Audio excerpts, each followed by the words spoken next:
প্রিয় শিক্ষার্থীবৃন্দ, আজ আমি নবম দশম শ্রেণীর গণিত বিষয়ের দ্বিতীয় অধ্যায় তার 2-এর 2 অনুশীলনী সেখান থেকে 15 নম্বর সমস্যাটা সমাধান করব। দেখো সমস্যাটা কি আছে, যদি f of x equal to 2x plus 1 by 2x minus 1 হয় তবে f of 1 by x square plus 1 divided by f of 1 by x square minus 1 এর মান নির্ণয় করো। এই মানটা আমরা নির্ণয় করব, ঠিক আছে? তাহলে শুরু করি সমাধান।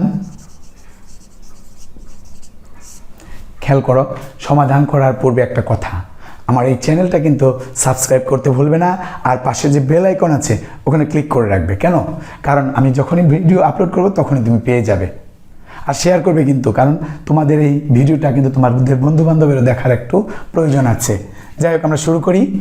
প্রথমে আমরা লিখব কি দেওয়া আছে, কি দেওয়া আছে একটু খেয়াল করো।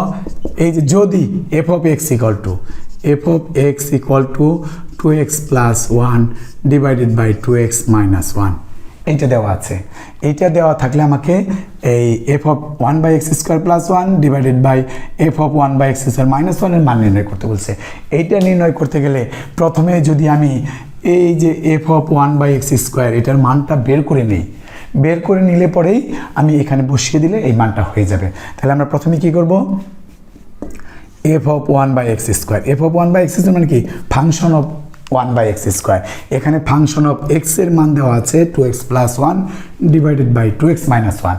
আমি বের করব function of 1 by x square। তাহলে এখানে যে x আছে, খেয়াল করো, এখানে যে x আছে, x এর জায়গায় x, তাহলে 1 by x square এর জায়গায় কি হবে, 2 into 1 by x square plus 1 হবে, 2 into 1 by x square minus 1 হবে, ঠিক আছে না? কারণ কি, খেয়াল করো, এখানে f of x আছে, ফাংশন অফ x আছে, ফাংশন অফ x দ্বারা প্রকাশ করা আছে 2x plus 1, 2x, যেখানে x এর পরিবর্তে যদি আমি এখানে কিন্তু লিখছি 1 by x square, তাই না?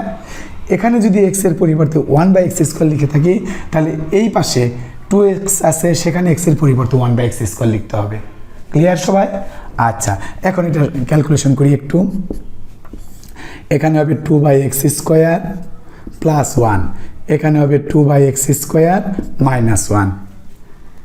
এরপরে দেখো, উপরে ভগ্নাংশ সম্মিলিত যোগ আছে, নিচে ভগ্নাংশ সম্মিলিত বিয়োগ আছে। ভগ্নাংশ সম্মিলিত হলে আমাদেরকে হরগুলো লসাগু করে তারপর যোগ করতে হবে বা বিয়োগ করতে হবে, তাই না?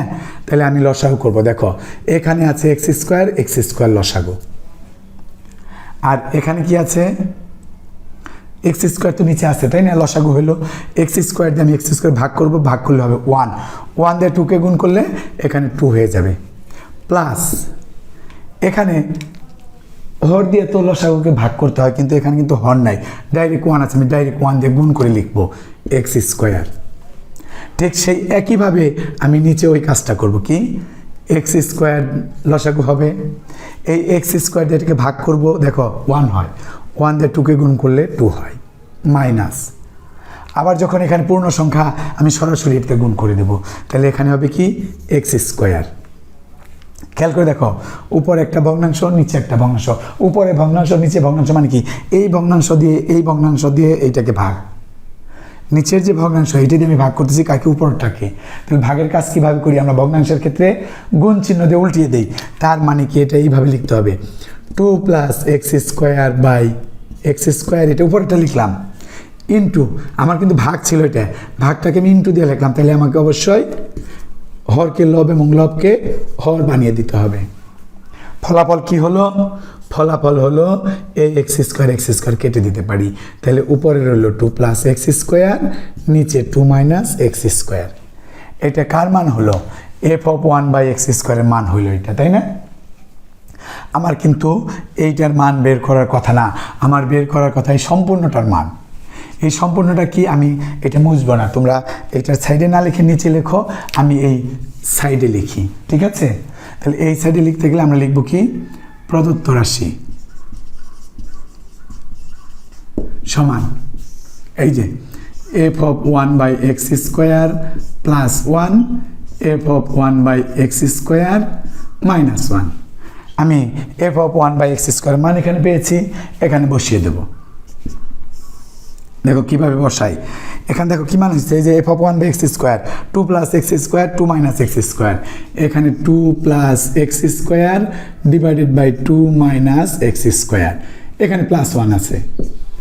ঠিক একইভাবে নিচে দেখো 2 প্লাস এক্স স্কোয়ার, এটা হলো এফ অফ 1/x এর মান, এক্স স্কোয়ারের মান, এই -1 মান বসিয়ে দিলাম। ঠিক এইখানে যেভাবে আমরা এই যোগ বিয়োগ করছিলাম হরের লসাগু করে, এখানে কিন্তু ঠিক তাই করতে হবে। কেন তাই করতে হবে? কারণ এখানে ভগ্নাংশের যোগ আছে, ভগ্নাংশ সম্পর্কিত বিয়োগ আছে। তাহলে আমরা কি করব, এখানে এই দাগটা মাঝখানের দাগটা বড় করে দিয়ে নিলাম, তারপরে উপরে চলে যাই আমরা। এখানে দেখো হর আছে 2 মাইনাস এক্স স্কোয়ার, আর এখানে হর নাই, তাহলে 2 মাইনাস এক্স স্কোয়ার এইটাই লসাগু হবে। এইটা যদি লসাগু হয়, এখন এই হর দিয়ে এটাকে ভাগ করব, ভাগ করলে পরে কী হবে, 1 হবে। 2 মাইনাস এক্স স্কোয়ার ভাগ 2 মাইনাস এক্স স্কোয়ার, তাহলে 1 দেওয়া লবকে গুণ করলে 2 প্লাস এক্স স্কোয়ার হয়ে যাবে, প্লাস এখানে হর নাই, তাহলে শুধু লব আছে, লব দিয়ে গুণ করে দেবো, হরের কাজ নাই। হর থাকলে হর দিয়ে ভাগ করতাম, হর নাই, লব দিয়ে আমরা গুণ করে দেবো। তাহলে 1 দিয়ে যখন এটা গুণ করবো কী হবে, 2 মাইনাস এক্স স্কোয়ার গেলে উপরের কাজ কিন্তু আমাদের শেষ। এবার নিচে চলে আসো, নিচে ওই একইভাবে 2 মাইনাস এক্স স্কোয়ার কি হলো, এখানে 2 মাইনাস এক্স স্কোয়ার দিয়ে ভাগ করবো, থাকবে কি 1 দিয়ে উপরেরটারে গুণ করলে 2 প্লাস এক্স স্কোয়ার, এরপরে -1 আছে, এইটা দিয়ে সরাসরি গুণ হবে, -1 দিয়ে গুণ, 1 দিয়ে গুণ করলে ওটা হয়। যখন আমি -1 দিয়ে গুণ করবো তখন চিহ্নটা চেঞ্জ হয়ে এখানে এক্স স্কোয়ার হবে। কি থাকে দেখো, এখানে এই এক্স স্কোয়ার কাটা যায়, থাকে 2 এবং 2 4, তার নিচে হলো 2 মাইনাস এক্স স্কোয়ার, আর এখানে 2 এবং 2 কাটা যায়, থাকে 2x স্কোয়ার, তার নিচে 2 মাইনাস এক্স স্কোয়ার।